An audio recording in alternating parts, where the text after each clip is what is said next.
de la magistrature, honorables députés et sénateurs, Mesdames et Messieurs les membres du gouvernement, Excellences, Mesdames et Messieurs les ambassadeurs et chefs de mission diplomatiques, Mesdames et Messieurs les représentants du secteur privé, de la société civile et des partenaires au développement, chers jeunes de la République démocratique du Congo, distingués invités, Mesdames et Messieurs,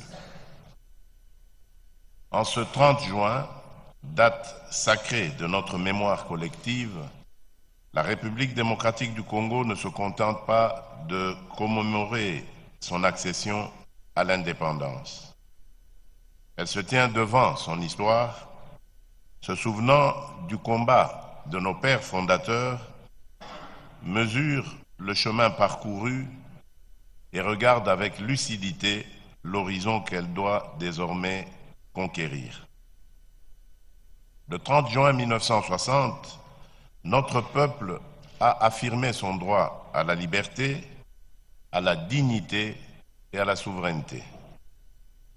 Aujourd'hui, en ce 30 juin 2026, il nous revient de donner à cette souveraineté une profondeur nouvelle, celle de l'indépendance économique fondée sur le travail, la production, la transformation locale, l'emploi productif et l'entrepreneuriat congolais.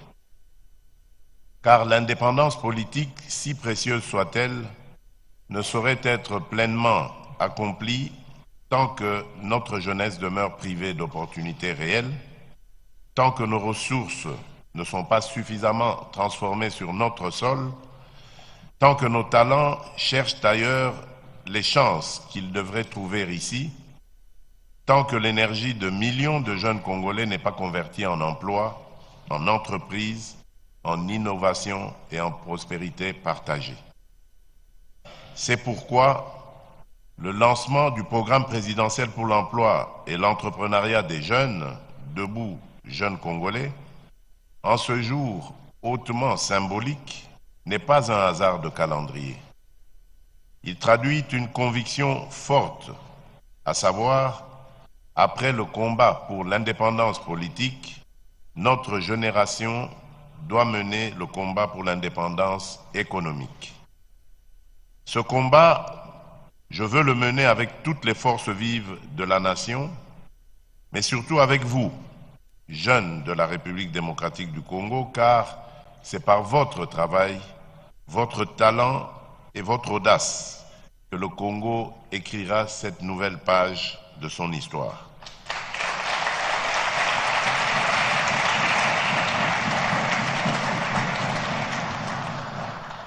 Mes très chers compatriotes, notre pays est immensément riche. Ses terres, ses eaux, ses forêts, ses minerais stratégiques et sa position au cœur de l'Afrique lui confèrent un potentiel exceptionnel et une vocation régionale majeure. Mais la richesse la plus précieuse de la République démocratique du Congo demeure son peuple et plus particulièrement sa jeunesse.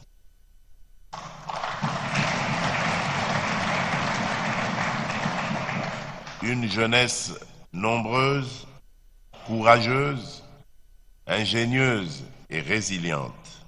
Une jeunesse qui porte les épreuves du pays, mais qui en incarne aussi l'espérance la plus forte et l'énergie la plus décisive. Pendant trop longtemps, on a parlé de la jeunesse comme d'un risque, d'une charge ou d'un problème à gérer. Je veux, devant la nation, renverser définitivement cette lecture. La jeunesse congolaise n'est pas une menace pour la République. Elle est la condition de son relèvement.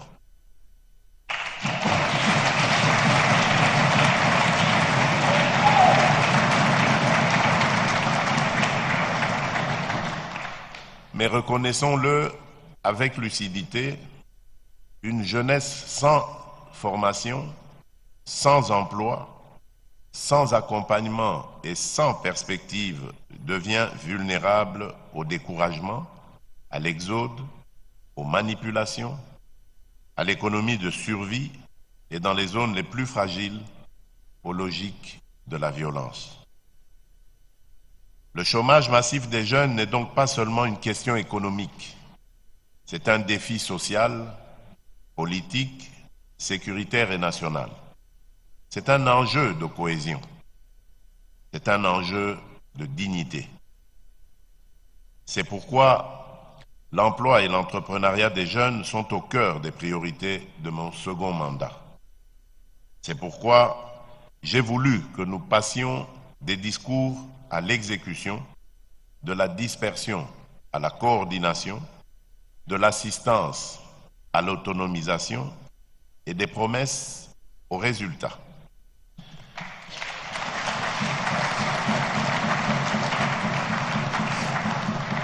Mesdames et messieurs, distingués invités, le programme Debout Jeunes Congolais que je lance aujourd'hui n'est pas né d'une décision isolée ni d'une réflexion conduite à huis clos. Il est le fruit d'un processus participatif, inclusif et exigeant, voulu pour partir des réalités vécues par notre jeunesse et des solutions proposées par l'ensemble des forces vives de la nation. Du 18 au 20 novembre 2025, la table ronde nationale sur l'emploi et l'entrepreneuriat des jeunes avait réuni à Kinshasa près de 1000 participants ainsi que 475 experts venus de toutes les provinces de notre pays. Pendant ces travaux, les jeunes ont parlé, les experts ont analysé, le secteur privé s'est exprimé, les provinces ont fait entendre leurs réalités, les partenaires ont partagé leur expérience, les personnes vivant avec handicap, les personnes atteintes d'albinisme, les peuples autochtones pygmées, les jeunes femmes, les jeunes ruraux, les jeunes issus des zones vulnérables, ont rappelé que l'inclusion ne doit pas être un supplément de langage, mais une exigence de justice.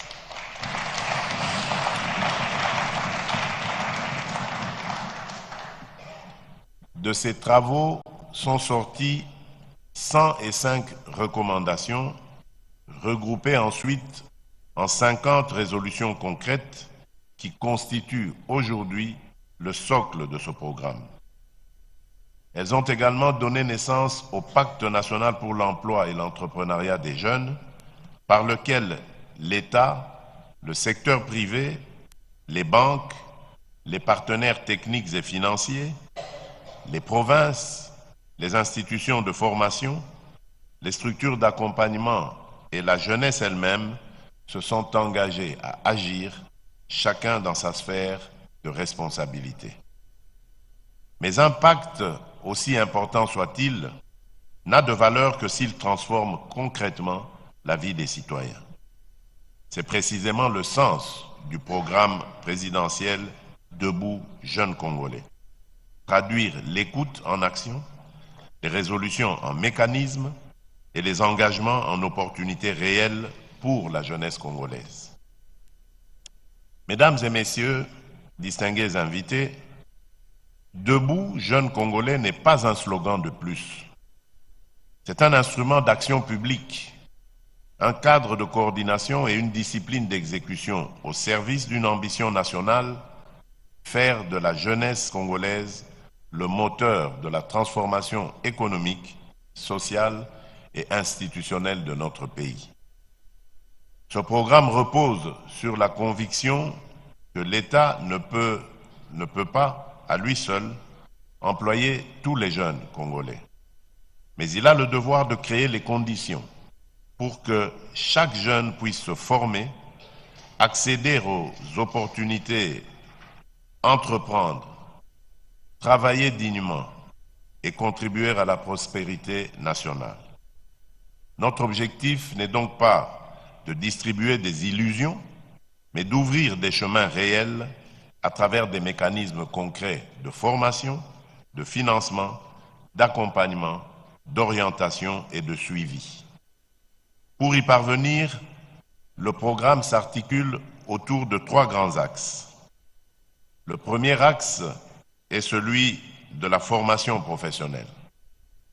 Nous devons réconcilier l'école avec le métier, la formation avec l'économie, le diplôme avec la compétence. Notre pays ne pourra pas se développer durablement si nous continuons à former des jeunes pour des emplois qui n'existent pas, alors que nos entreprises recherchent des compétences qu'elles ne trouvent pas.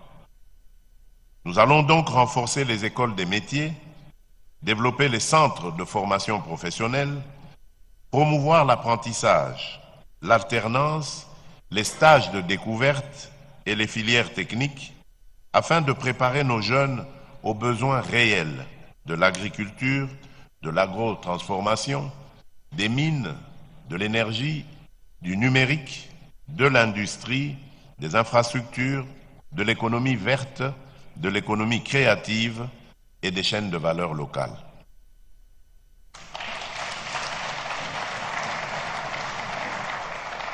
Le deuxième axe est celui de l'entrepreneuriat.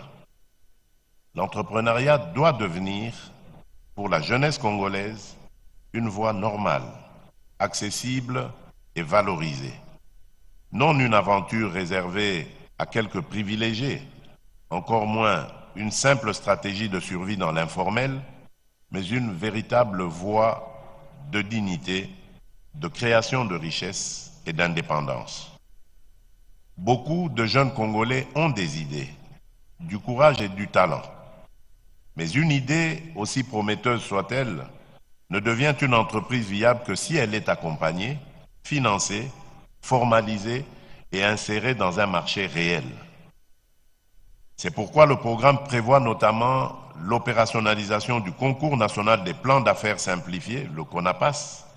Le ministre en a largement parlé ici, qui est destiné à identifier, sélectionner, financer et accompagner sur toute l'étendue du territoire national des projets porteurs de valeur, d'emploi et de transformation locale.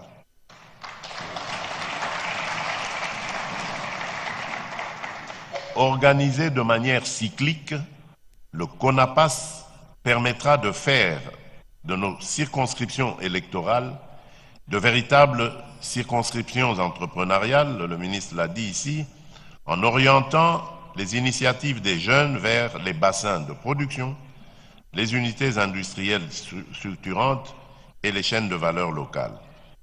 L'enjeu est clair, faire émerger dans chaque province une nouvelle génération d'entrepreneurs capables de créer, de produire, d'embaucher et de réussir dans leur propre territoire sans être contraints de les quitter pour espérer bâtir leur avenir ailleurs.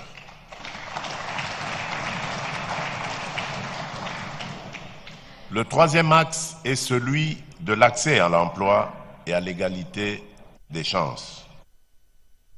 Trop de jeunes se heurtent encore à des barrières invisibles. Nous devons briser ce cercle vicieux. Un jeune ne peut pas acquérir de l'expérience si personne ne lui donne une première chance. Une jeune femme ne peut pas déployer pleinement son potentiel si les instruments de financement et les marchés lui restent fermés. Un jeune vivant avec handicap ne peut pas contribuer pleinement à la nation si nos dispositifs ne sont pas accessibles. Un jeune dans le milieu rural ne peut pas s'enraciner dans son territoire si aucune opportunité n'y est organisée. C'est pourquoi ce programme sera profondément inclusif.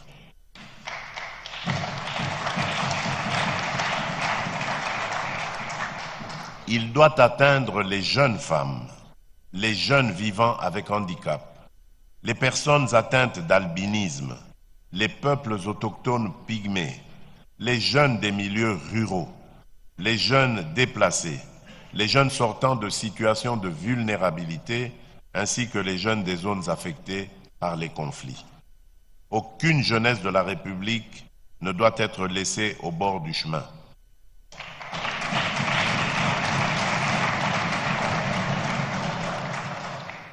Mesdames et messieurs, la réussite de Debout Jeunes Congolais dépendra désormais de notre capacité collective à l'exécuter. Les moyens prévus traduisent l'ampleur de notre ambition. Le coût global du programme est évalué à 1,3 milliard de dollars américains sur 6 ans, avec une projection de millions d'emplois à créer d'ici 2032. Pour en assurer le démarrage effectif, dès cette année, une première ligne de 50 millions de dollars américains a été inscrite au collectif budgétaire 2026. Et nous espérons et attendons une mobilisation plus accrue des partenaires techniques et financiers pour que cette tranche soit étoffée cette année 2026. Ces chiffres ne sont pas de simples données budgétaires. Ils engagent l'État, le gouvernement et l'ensemble des institutions appelées à intervenir dans la mise en œuvre du programme. Ils nous obligent à la rigueur, à la transparence et aux résultats.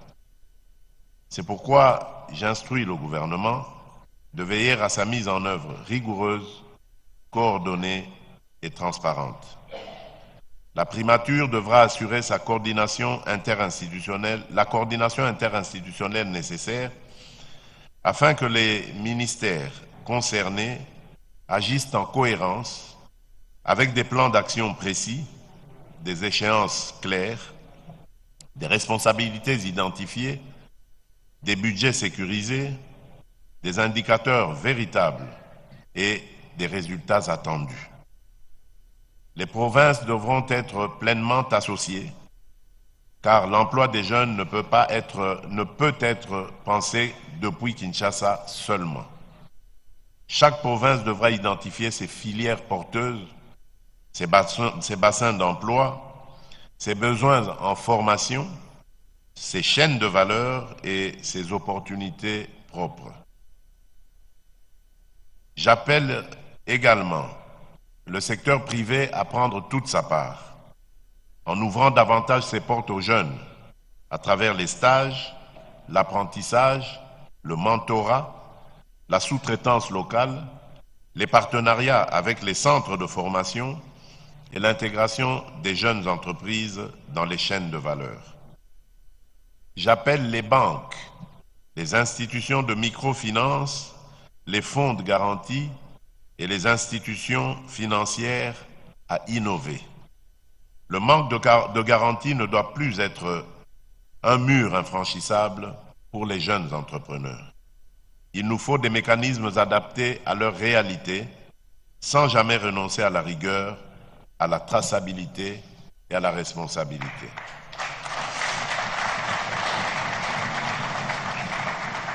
J'appelle les universités, les instituts supérieurs et les centres de formation à rapprocher davantage leurs offres de besoins réels de notre économie. Le savoir doit conduire à la compétence. La compétence doit ouvrir sur l'emploi. L'emploi et l'entreprise doivent conduire à la dignité.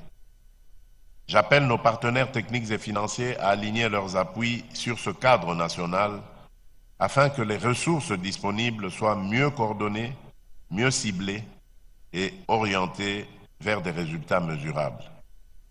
J'appelle aussi notre diaspora à prendre part à cette ambition nationale. Ses compétences, ses expériences, ses capitaux, ses réseaux et ses idées peuvent devenir de puissantes passerelles au service de la jeunesse congolaise.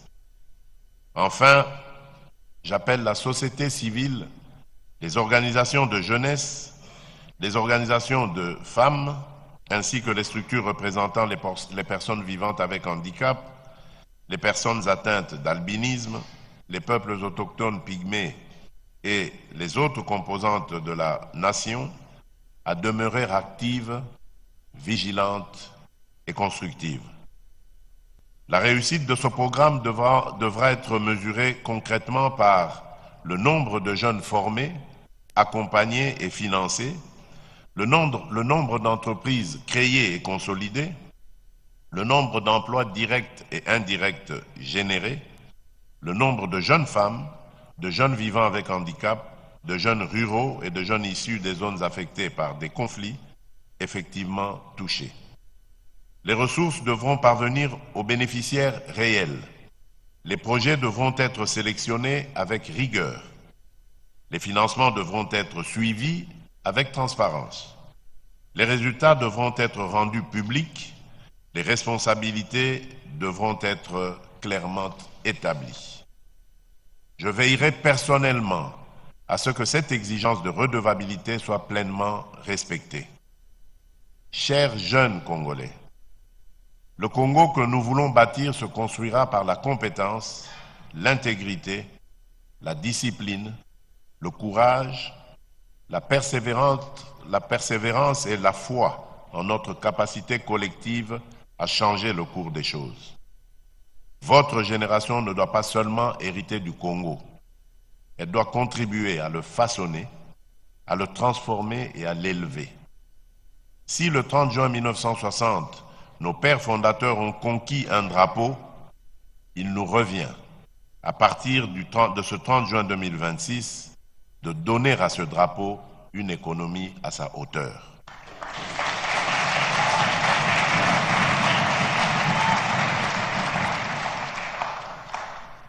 S'ils ont conquis la souveraineté de l'État, il nous revient désormais de conquérir la souveraineté de la valeur. S'ils ont affirmé au monde que le Congo appartenait aux Congolais, il nous revient de prouver à l'histoire que la richesse créée au Congo doit d'abord servir le peuple congolais.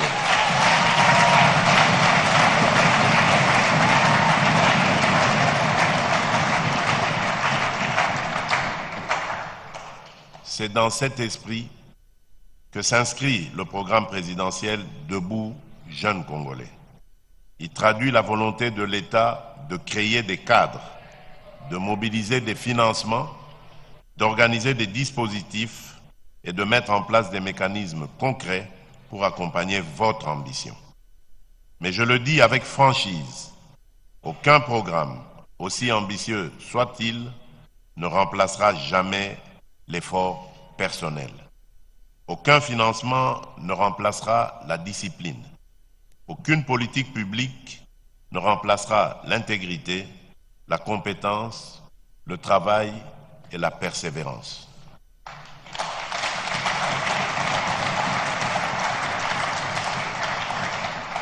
Le programme ouvrira des portes. Il vous appartiendra de les franchir.